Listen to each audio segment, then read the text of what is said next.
You ever find yourself somewhere you know you shouldn't be, like your soul's just waiting for trouble to find you? That was me, 3 a.m., rain coming down so hard it could wash the city clean, except it never really does, not here in the South Bronx. I'm not the kind of person who usually plays hero, but that night, I don't know, maybe something in me snapped. I saw this guy standing by the curb, fancy coat, shoes ruined by a puddle, looking so out of place it was almost funny, but not funny, huh? More like, you know you're about to see something bad funny. He didn't look at me, didn't look at anybody. Then, just like that, his knees buckled and he went down, face first into the street. Now, most folks in this part of town, especially at that hour, keep walking.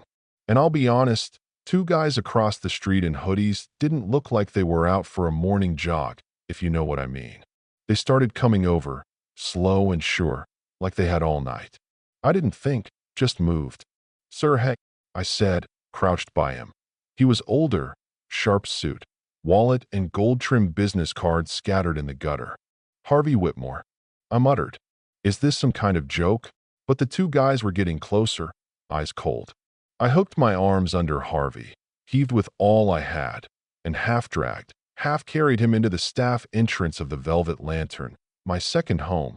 If a place where the roof leaks and the coffee's always burnt can be called that.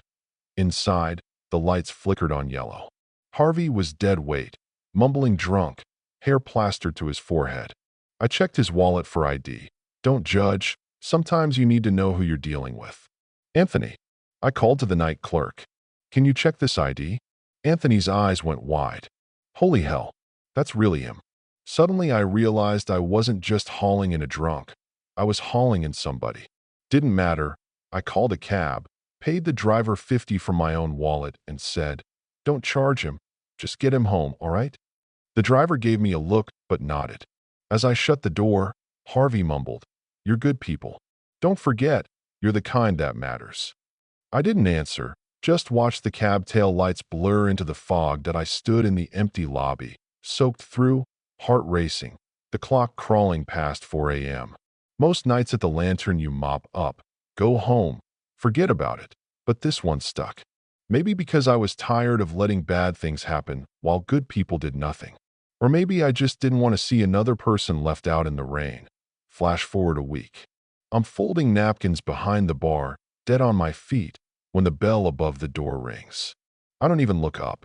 Probably Mr. Travers, back for his endless iced tea. Then a smooth voice says, "Excuse me." And it's him. Harvey, suit crisp, hair slicked back, the very definition of out of my league. "I owe you a proper thank you," he says, loud enough for the whole bar to freeze. "Looks like you're walking just fine." Cab did its job.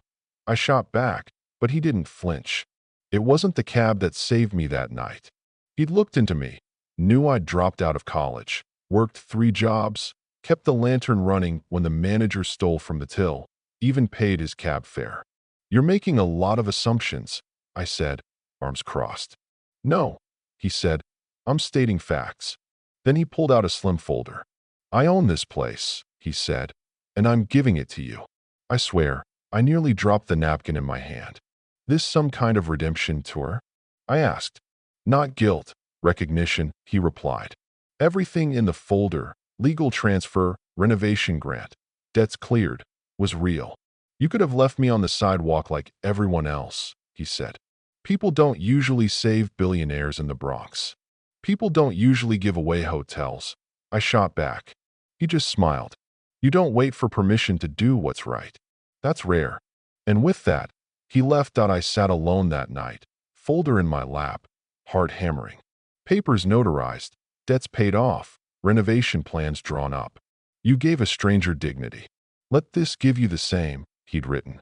I called my mom at her care home. She laughed. "Did you win the lottery?" "Worse," I said. "I think someone just gave me a hotel." Next morning, I walked into the Lantern not as a waitress, but as the possible owner. That day, I started digging through the records, and that's when the twist hit. Fake invoices, shell companies, vendor bills for services that never happened. This wasn't just mismanagement. It was a crime scene that I called Harvey's lawyer. Why give me a hotel drowning in fake expenses? I asked. Mr. Whitmore believes in second chances, she said. Burn what you need, rebuild. That night, Carla from housekeeping brought me dinner, and we ate surrounded by boxes of dirty secrets. You really going through with this? She asked. I think I already started, I said. Next day, I met with every staff member, some supportive, some skeptical, but I posted a sign. The Velvet Lantern is under new ownership. If you're in, see you Monday.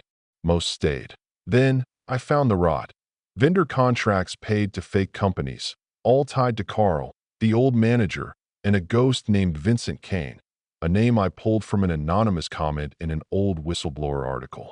VK is behind Briarstone. Check the shell companies. The next night, Vincent Kane walked through the door, slick suit, smile cold as ice. You're playing detective in a story you don't understand, he said. Walk away, Maya. I told him, you don't scare me. He leaned in close. You should be. That was all.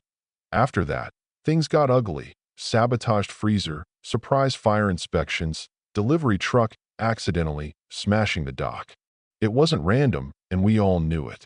I called Harvey, laid it all out. Are you going to help me? Or walk away again? I asked. I'll call someone I trust, he said. And then the storm really hit.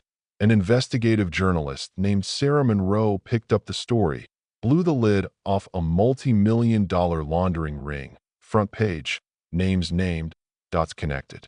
The police came, took my files, started making arrests. For the first time, the lantern felt lighter, but victory's never the end. A black envelope showed up, my name in silver ink. Don't mistake attention for protection. Some debts don't disappear. I handed it to Sarah. They're probing, seeing if I'll flinch. Then we go louder, she said. Another article, this time about hope, about us, about rebuilding from the inside out. Locals sent donations, offered to paint, volunteered. The lantern started to feel like home, not just for me, but for everyone. Then one evening, an old woman knocked, Viola Kane, Vincent's mother. He made choices, but I see what you built. My late husband would have wanted to support it. She gave me a check, $10,000, and a note. To rebuild is harder than to destroy, but in your hands, I believe it will last. That night, I didn't feel like a winner. I felt like a builder. When we finally unveiled the new sign, the Lantern House, a place to belong, the whole block turned up. Carla made peach and cinnamon biscuits. Jenny sang Nina Simone. Anthony argued sports with the mailmen. Even Miguel pitched in. I stood on a chair and said, I might have signed the papers, but all of you, you made this a house with light. That applause, it wasn't for me. It was for all of us who'd held the line, one choice at a time. Now, late at night, when the street's quiet and the lantern glows in the dark, I know this place is more than a comeback. It's a blueprint. Not just for surviving, but for belonging, for rebuilding together. So what do you think? Is real change possible, even in the roughest places? Would you have taken that risk or walked away? Drop your thoughts below, because honestly, stories like this, they belong to everyone brave enough to hope.